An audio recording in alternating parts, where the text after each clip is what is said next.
পলাকবাৰীৰ হালিগাঁৱত দুধৰ্ষ ডকাইত বগাৰ সন্ত্ৰাস আনোৱাৰ হুছেইন নামৰ এজন লোকৰ ঘৰত ডকাইতি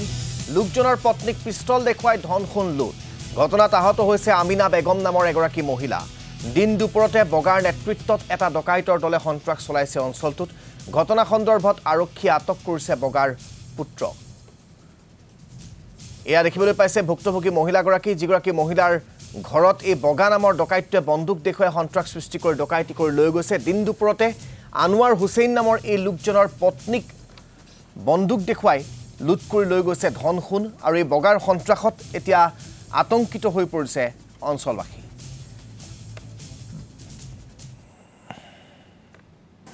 ব্যৱসায় কৰোঁ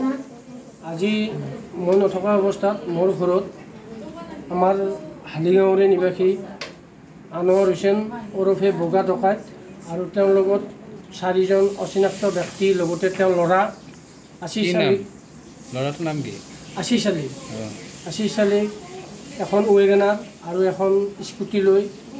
চকা অস্ত্ৰ তথা পিষ্টল লৈ কিনে মোৰ ঘৰত প্ৰৱেশ কৰে মোৰ চোতালত প্ৰৱেশ কৰি